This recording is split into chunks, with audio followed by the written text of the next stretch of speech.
一起来看精彩短剧《玫瑰与婚》故事解说。一则重磅婚讯突然在圈层内传开，江家太子爷江燕官宣了和女星宋经理的婚事，瞬间引来无数人的关注。身边有人看到消息后，立刻兴奋地提醒景西西查看这则消息，目光紧紧盯着官宣画面里的钻戒，满是羡慕。景西西看着画面里精致的钻戒，忍不住对着身旁的江燕撒娇，询问对方以后求婚的时候会不会也送自己这一枚蒂芙尼粉钻。可他的话音刚落，身旁的人就开口反驳，直言这枚钻戒价格太过昂贵，还直言景西西的想法太过虚荣。场景随即切换，谢景川被人安排在门外等候，他静静伫立在原地，神色淡然，仿佛在默默等待一场久别重逢。人与人之间的缘分总是暗藏伏笔，有一份无形的期限支撑着身处羁绊中的两人，各自做出改变，默默等候彼此。人群之中，有人注意到了身形挺拔的谢景川，忍不住发出赞叹，觉得他容貌出众，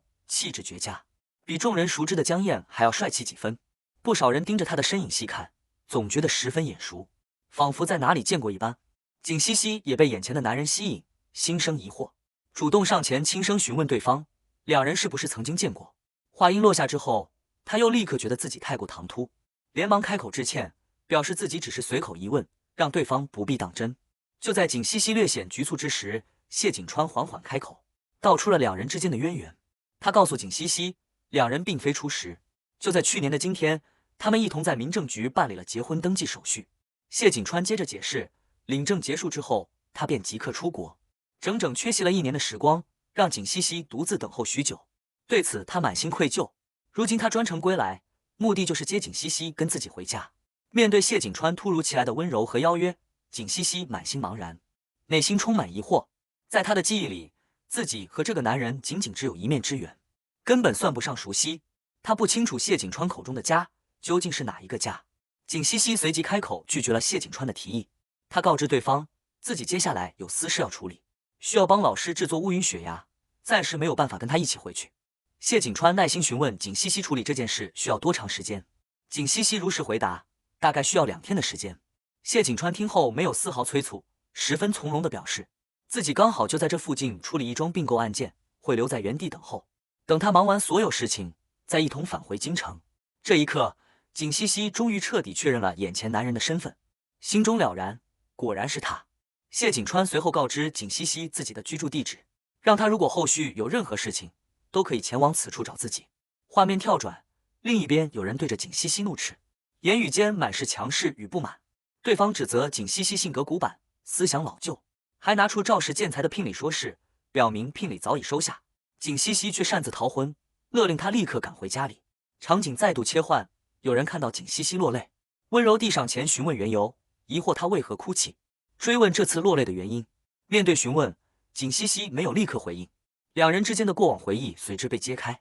对方想起，就在昨天的墓园之中，景西西因为悼念离世的外婆，独自伤心落泪。当时他就在现场，还亲手递给过景西西一样东西，而眼前的这名女子正是京城景家的2小姐景西西。景西西见状，主动开口询问外界关于自己的诸多流言蜚语，对方想必也全都听说了。他心中带着忐忑，想知道对方是否也和旁人一样被流言裹挟，对自己产生误解。对方却十分通透地回应景西西，耳听未必为虚，眼见未必为实，他不会仅凭外界传言定义一个人，心中自有清晰的判断。景西西依旧心存顾虑，感慨3人成虎，流言积少成多，终究会误导旁人。可对方的态度依旧坚定，告诉景西西，只要自己内心有底气，有坚守，手中有立身的底气，便无需畏惧外界的流言蜚语。与此同时，谢景川迎来了家人的施压，谢总的老爷子特意打来电话，下达了硬性要求，逼迫谢景川必须在当天选出一位合适的妻子定下婚事，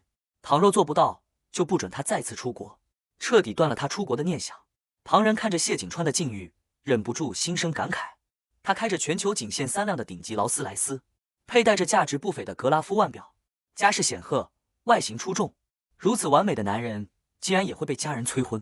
难逃世俗的婚恋催促。就在这样的处境之下，谢景川看向景西西，认真地向他发出询问，轻声问他愿不愿意和自己结婚。他再次重复了问话，语气郑重，没有半分玩笑之意。时隔许久，景西西回想起当初仓促领证的一幕，内心满是懊悔与无奈，忍不住暗自感慨，自己当初怎么会做出这般荒唐又冲动的事情。场景切换，有人见到谢景川现身，连忙上前恭敬称呼他为谢总，疑惑他今日为何会专程来到此处。谢景川则将目光落在景西西身上，开口询问他昨晚一直在店里忙碌，是否彻夜未归，没有回家休息。景西西连忙做出解释，表明自己昨晚回过家，只是近期正值梅雨季节，空气潮湿，清洗后的衣物始终无法晾干，所以才没有更换衣服，并非彻夜未归。短暂沉默后，谢景川主动向景西西抛出了一个问题，认真询问他是否介意自己比他大9岁。这个问题让景西西瞬间愣住，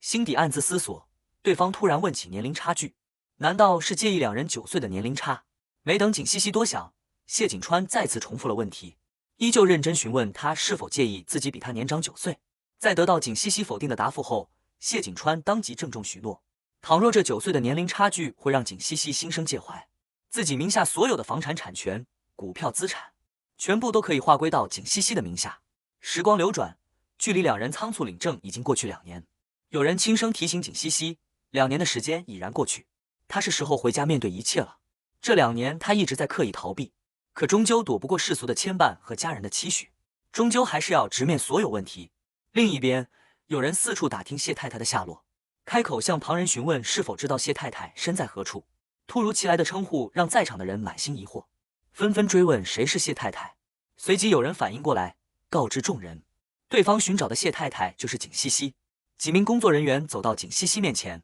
恭敬地开口称呼她为谢太太，同时告知她身旁的物品都是谢先生特意安排他们送来的，如今物品已经送达，他们便先行离开，不再打扰。看着眼前送来的诸多物品，景西西再次想起自己之前的解释，感慨不过是衣服没干，来不及更换的细微小事。谢景川却默默记在了心里。旁人仔细打量这些衣物，发现全部都是瑞福祥的高端款式，每一件的价值都高达数万元，忍不住惊叹谢景川对景西西太过上心，满心满眼都是偏爱。景西西的师姐看着眼前的场景，满心好奇地向景西西打听，询问她的丈夫出手如此阔绰，动辄送出数万元的衣物，到底是什么身份，从事什么职业？面对师姐的追问，景西西神色复杂，坦然说出了一句让众人意外的话。她表示自己其实并不了解谢景川，根本不清楚他的真实身份和过往。她在心底默默发问，谢景川到底是一个什么样的人？始终猜不透对方的底细。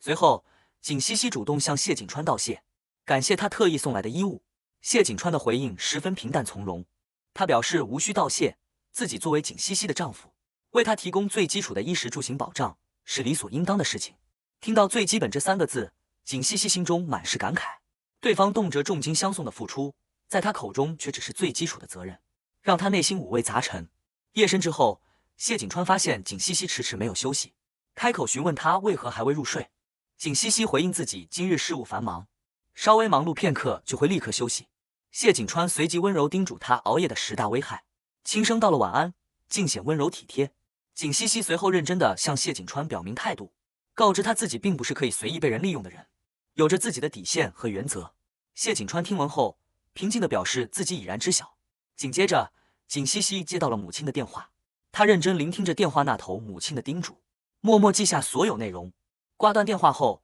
景西西向身旁的人开口，告知对方自己的哥哥会亲自前来路口接他，让对方在前方路口停车等候。对方随即询问景西西刚刚未曾说完的话语，景西西这才道出原委。母亲刚刚在电话中告知他，两人的婚房已经全部安置妥当，询问他们打算什么时候搬进去居住。一想到即将要和谢景川同住一个屋檐下，景西西的心中充满了忐忑与不安，感慨这一天应该很快就会到来。就在这时，一辆车辆缓缓驶来，来人开口让景西西上车，一旁的下属连忙向谢景川汇报，告知他景太太的家人前来接他了。景西西的哥哥见到妹妹孤身一人，没有被谢景川相送，当即出言嘲讽，直言半路捡来的婚姻和伴侣终究不靠谱，连送行都做不到，满是对谢景川的不满与轻视。景西西随即向哥哥解释，表明是对方专程要来接自己，并非谢景川刻意疏忽。同时他坦然告知哥哥，自己清楚这段婚姻的本质，当初谢景川只是为了应付家里的老爷子，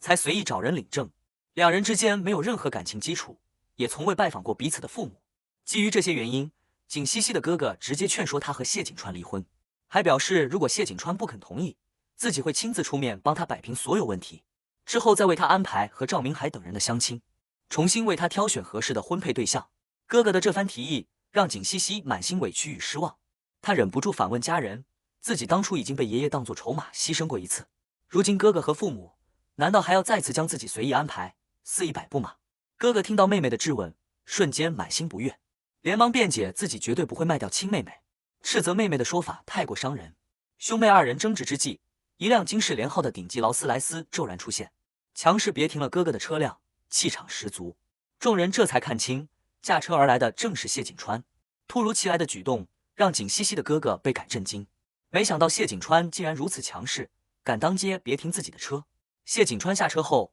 径直走到几人面前，率先开口致歉，为刚才贸然别车的冒犯举动道歉。随后他主动称呼景西西的哥哥为大哥，表明自己的身份。景西西的哥哥并不领情，语气冰冷地反问谢景川，谁准许他这般称呼自己？谢景川态度谦和，坦然承认是自己的疏忽，坦言还未曾登门拜访景家长辈，但他向对方承诺，后续一定会亲自登门正式拜访，恪守礼数。景西西的哥哥依旧带着抵触情绪，冷哼一声，直言要看谢景川究竟有没有本事踏入景家大门，言语间依旧不认可这个妹夫。景西西连忙上前打圆场，主动向谢景川致歉，为哥哥的强势态度和无理举动道歉。可谢景川却温柔安抚景西西，告知他真正该道歉的人是自己。他坦言自己没有经过女方家人的认可，就贸然娶了景西西，失礼在先。景家兄长对自己心存不满，存有偏见，都是理所应当的事情。谢景川温柔叮嘱景西西，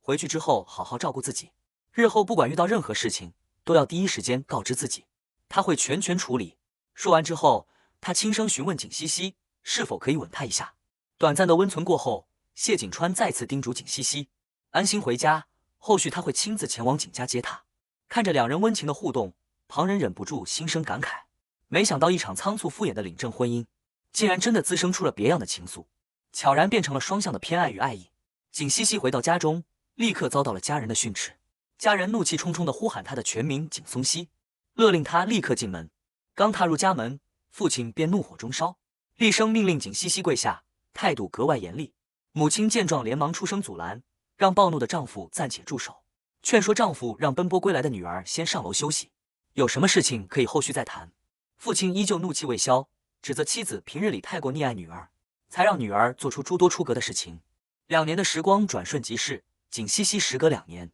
再次回到了这座熟悉的家，心中百感交集。身旁的人温柔叮嘱她路途奔波辛苦，早点上楼休息。景西西轻声应下，道了晚安。家人看着景西西离去的背影，依旧满心愤懑。父亲满心恼怒地表示，自己今晚必须好好管教女儿，否则等谢家老爷子登门，自己根本无法交代。他愤恨地认为，谢景川硬生生逼的女儿离家出走2年，受尽委屈，倘若对方敢登门，自己必定要向他讨要一个说法。家中佣人随后找到夫人，向他禀报了一件事。佣人表示自己之前收拾物品的时候，发现了一条红绳，是小姐景西西当年遗失的物品，特意捡拾回来报备。妇人连忙追问细节，询问景西西当初丢失红绳的时候，是否有任何异常的举动和情绪变化。佣人如实回答，当时没有任何异常情况。妇人看着这条红绳，心中暗自感慨，当年景西西为了江家的少爷，爱得卑微，一度活得痛不欲生，如今看来，他终究是放下了过往的执念。母亲随后找到景西西，语重心长地劝说他。他告知景西西，自己从儿子口中得知，谢景川曾经当街别停车辆，行事强势霸道，这样的男人大概率存在暴力倾向，根本不值得托付，劝女儿趁早和他离婚，自己会为他重新挑选优质的婚配对象。母亲还满心疑惑地提及，谢景川所驾驶的劳斯莱斯库里南十分稀有，京圈众多顶级公子哥都无法拥有，他的身世背景绝对不简单，背后定然藏着不为人知的秘密。这样的男人太过危险，绝对不能靠近。反复叮嘱景西西必须离婚，家人也在一旁附和，告知景西西，父母的劝说都是为了他的未来着想，让他不要固执己见。就在家人轮番劝说之际，景西西收到了朋友的邀约。朋友得知他回京的消息，十分热情地邀请他出门相聚，还表示已经在米蜀会所为他准备了专属惊喜。景西西无心应酬，当即婉拒了对方的邀约，表示自己还有私事要处理，需要先行离开。朋友见景西西态度冷淡，心中十分不满，当众质问他为何这般态度。自己时隔2年未见，满心思念，好不容易等到他回京，想要好好相聚，却被他冷淡拒绝。众人闲聊之际，有人注意到了景西西手上的戒指，忍不住惊叹戒指精致好看。旁人立刻介绍，这款戒指是宋清理代言的高端品牌，档次极高。众人纷纷感慨，2年前景西西斩获荷花奖冠军，又和江家少爷结缘，如今的境遇远比在场的一众富豪千金更加风光。景西西不愿参与这场虚伪的闲谈，起身准备前往洗手间避开喧闹。他离开后，在场的人立刻卸下伪装，低声议论起来。有人满心嫉妒地抱怨，2年前若是景西西没有突然退赛，宋清理根本没有机会拿下冠军，更不会有如今的风光地位。几名不怀好意的陌生男子注意到了独自独处的景西西，上前随意搭讪，想要结识她。景西西态度冷淡，直接出声驱赶对方，让对方滚开。男子被拒绝后瞬间恼羞成怒，出言污秽，嘲讽景西西故作清高，还嚣张地表示只要景西西陪自己一晚，就可以放他离开。面对对方的骚扰与羞辱，景西西奋力反抗，大声呵斥对方滚开，拼命挣脱对方的纠缠。混乱之中，周遭的喧嚣渐渐模糊，有人在景西西耳畔轻声低语，温柔的声音让纷乱的场面短暂安静，平稳的呼吸声缓缓响起。此刻的景西西满心期盼时间能够就此停住，留住眼前片刻的安稳。